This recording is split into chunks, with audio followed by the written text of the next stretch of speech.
নমস্কার, আমার গল্প কথা আপনাদের স্বাগত জানাই। এর আগের ভিডিওতে আপনাদের জানিয়েছিলাম আমরা একটা কাজে বেরিয়েছিলাম, এই যে তার উদ্দেশ্যে বেরিয়ে পড়েছি সকালবেলায়। ওই যে আমাদের পুচিরানি আর আমার ছেলে ওখানে বসেছিল, আর এই যে আমাদের পিডব্লিউডি। আর এখানটাতে দেখুন কথা বলতে বলতে চলে এসেছে আমরা এই বেথুয়াডরি ফরেস্টের এখানটাতে।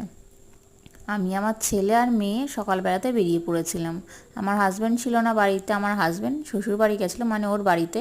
আমরা কৃষ্ণনগরে থাকি আর ওর বাড়ি হচ্ছে পলাশির ওখানটাতে। ওখান থেকে চলে আসবে, কালকে বিকেলে একটা কাজের জন্য গেছিলো, সেই জন্য ও ওখানটাতে এসে ওয়েট করবে, আমরা এখান থেকে চলে যাব। এই যে বেথুয়াডগরি বাস স্ট্যান্ড চলে এসেছে এখানটাতে। এখানে অনেকে নামে, আমি জানলা ধারে বসতে পারিনি বলে সেই রকম ভিডিওটা শ্যুট করতে পারিনি। ওদের মধ্যে প্রচণ্ড গরমে দেখুন এরা কীভাবে সবজি বিক্রি করছে। মানুষের যা গরম পড়ছে, এত খারাপ অবস্থা। এই যে আমরা দেবগ্রামে নিয়ে পড়েছি, ওইখানে আমার হাজব্যান্ড দাঁড়িয়ে আছে। এই যে ভেতরে চলে এসেছি আমরা এখানে রেজিস্ট্রি অফিসের মধ্যে। আজকে আমার একটা জমি রেজিস্ট্রি আছে, সেই কারণেই আমরা এসেছি এখানটাতে এত দূরে কৃষ্ণনগর থেকে। এখানে আমার এখানেই একটা জমি ছিল, সেইটাই একটা রেজিস্ট্রি ছিল আজকে। প্রচণ্ড গরম, ছেলে মেয়েদের নিয়ে প্রচণ্ড অস্বস্তি হচ্ছে। আমাদের রেজিস্ট্রি হয়ে গেছে, আমরা চলে এসেছি দেবগ্রামের স্টেশনে।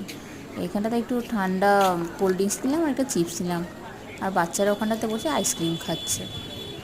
এবার যাবো আমরা কৃষ্ণনগর, ট্রেন আসছে আমাদের 10 মিনিটের মধ্যে। Thank you.